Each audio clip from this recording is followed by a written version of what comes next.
मार्गशीर्ष के महीने की अमावस्या की संपूर्ण जानकारी दूंगी इस वीडियो में। जय माता दी सभी को, राधे राधे सभी को। आ गई हूँ नई जानकारी के साथ। अगर आप लोग चैनल पर नए हों तो ज़रूर से सब्सक्राइब कर लेना, क्योंकि मैं आपको रोज ही पूजा पाठ संबंधी नई नई जानकारी देती हूँ। चलो जी, अब मैं आपको बता रही हूँ कि ये साल की आखिरी अमावस्या है। मार्गशीर्ष मास चल रहा है, आप सभी को पता है। दिसंबर का महीना भी लगा हुआ है, इसीलिए अब मैं आपको शुभ मुहूर्त पूजा विधि सभी बता देती हूँ जल्दी से जल्दी, नहीं तो वीडियो ज़्यादा लंबी हो जाएगी। साल की यह आखिरी अमावस्या 12 दिसंबर दिन मंगलवार को मनाई जाएगी जी। इस दिन पितरों के साथ हनुमान जी की भी पूजा की जाएगी। ऐसा करने से आपके कुंडली के दोष भी दूर हो जाएंगे और पितर दोष में भी बड़ा लाभ मिलेगा। अब मैं आपको शुभ तिथि भी बता देती हूँ कब से कब तक है अमावस्या की तिथि। तो 12 दिसंबर सुबह 6:24 पर यह आरंभ हो रही है और 13 दिसंबर सुबह 5:01 पर समाप्त हो जाएगी। इस दिन स्नान का शुभ मुहूर्त सुबह 12 दिसंबर 5:14 से 6:43 तक रहेगा। ठीक है जी। उसके बाद आप तर्पण का भी शुभ मुहूर्त जान लीजिए। तर्पण दोपहर में होगा 11:54 से 12:35 तक। ठीक है जी, मैंने ये सब तो आपको जानकारी दे दी।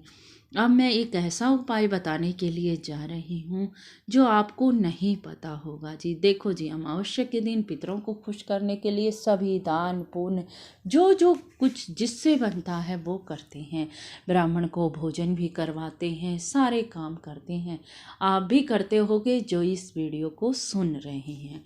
लेकिन जी, मैं उनसे हटकर एक आपको अचूक उपाय बता रही हूँ, वो आप ध्यान से सुन लीजिए। अगर आप इसे कर लेते हैं तो आपके घर में पितृदोष कितना भी भारी हो, पितृदोष लगा हुआ हो, आपके घर में पितृदोष का निवारण हो जाएगा। अगर आपके पितर खुश नहीं है वो भी खुश हो जाएंगे। अगर आपके पितरों को भोजन नहीं मिल रहा तो वो भी मिल जाएगा। एक छोटा सा उपाय है, अगर आप कर लोगे तो। पितरों को कैसे तृप्त किया जाता है वही बात मैं आज आपको बताने वाली हूँ जी। तो चलो जानकारी शुरू कर देती हूँ देर ना करते हुए। आपको क्या करना है, अमावस्या के दिन आपको क्या करना है, आपको बनानी है 5 पूरियाँ और खीर। बस 2 ही चीज़ बनानी है आपको। खीर तो वैसे भी आप बनाते होगे, ब्राह्मण भोजन करवाते होगे, तो अगर आप ब्राह्मण भोजन करवा रहे हैं तो बहुत ही अच्छा है। लेकिन अगर आप ब्राह्मण भोजन नहीं करवाते तो भी यह उपाय कर सकते हो, और करवाते हो तो भी यह उपाय कर सकते हो। क्या करना है, आपको पूरियाँ बना ली, खीर बना ली, आपने 1 लोटा जल भर लेना है। ठीक है। और आपको गोसा सभी जानते होंगे, उपला किस कहीं जगह गोसा कहते हैं, कहीं जगह उपला कहते हैं। उपला ले लेना है और उस पर गैस पर गर्म कर लेना है। जब वह उपला लाल हो जाए तो आपको उसे उतार लेना है और आपको उसे हवन कुंड में डाल लेना है या किसी थाली व प्लेट में रख लेना है। ठीक है जी। इतना काम कर लिया आपने। 5 पूरियों पर थोड़ी थोड़ी खीर रख लेनी है। जहाँ आपके पितरों का स्थान है वहाँ चले जाना, या दक्षिण मुखी होकर आपको कहीं भी अपने घर में बैठ जाना है, लेकिन बैठना वहाँ पर जहाँ शुद्धता हो। ठीक है। आपके पितर देव जरूर आएंगे जी। जो ये उपाय मैं आपको बता रही हूँ, साक्षात प्रकट हो जाएंगे आपके पितर देव, अगर आप उपाय को तन मन धन से करेंगे तो जी। ठीक है। आपको उपला रख लेना है प्लेट में। फिर आपको एक दीपक लेना है। दीपक नया लेते हैं आप, मिट्टी का। ठीक है। आपने उसमें देसी घी भरना और लंबी बाती की जोत जलानी है। ठीक है। अंगारी के पास ही जोत रख लेनी है। फिर आपको अंगारी पर घी डालना है। ठीक है। घी डालना और मन ही मन प्रार्थना करनी है, ये मेरे घर के सारे पितर देव आओ। अगर आप नाम जानते हो तो नाम भी ले सकते हो, नहीं तो मेरे घर के सारे देवी पितर आओ और अपना भोग प्रसाद लेकर जाओ। आपको इतना ही बोलना है, ही मन और अंगारी पे घी डालते रहना है। आप देखोगे कि अंगारी पर कुछ ही क्षणों में ज्योत प्रकट हो जाएगी। आप वह ज्योत वैसे अंगारी के पास ही रखोगे, उससे ही ज्योत प्रकट हो जाएगी अंगारी में। फिर आपको तहे दिल से नमन करना है, मेरे पितृदेव आ गए हैं, फिर उनका आचमन करवाना है। जो लोटा आपने जल का रखा उसमें एक पतासा डाल लेना है, या कुछ भी मिष्ठान आपके पास है वो डाल लेना है। और जब अंगारी पर ज्योत प्रकट हो जाती है तो आप उसमें आचमन करवाएंगे 3 बार। ओम मम स्वर पितृदेवताए नमः, आचमन करो मेरे पितृदेवों, आचमन करो। 3 बार आप जल छिड़केंगे अनामिका उंगली से। ठीक है जी, आपने 3 बार जल छिड़क दिया। फिर उन 5 पूरियों में से भोग देना है आपको अपने पितरों देवों को।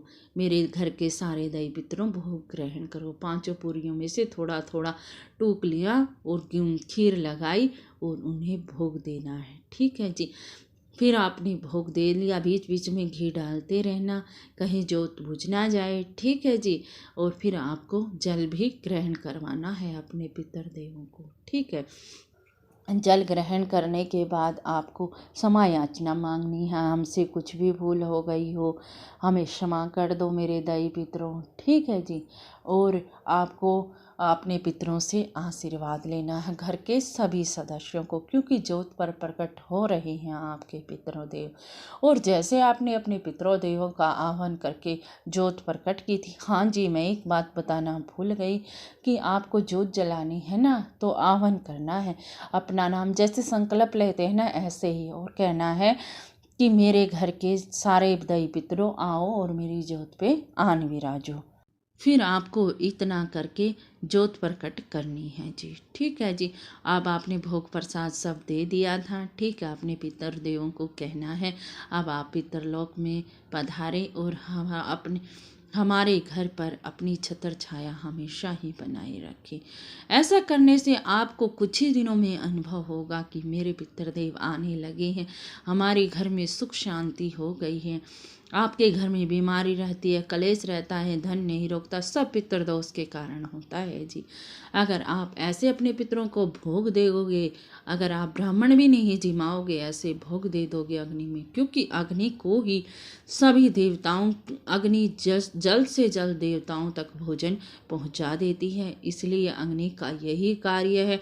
इसीलिए अगर आपको अपने पितरों को खुश करना है तो ज़रूर करना, ये कार्य ज़रूर करना। अगर मुझसे कुछ गलती हो गई हो तो माफ़ भी कर देना जी। चलती हूँ जी, जय माता दी, राधे राधे राधे राधे।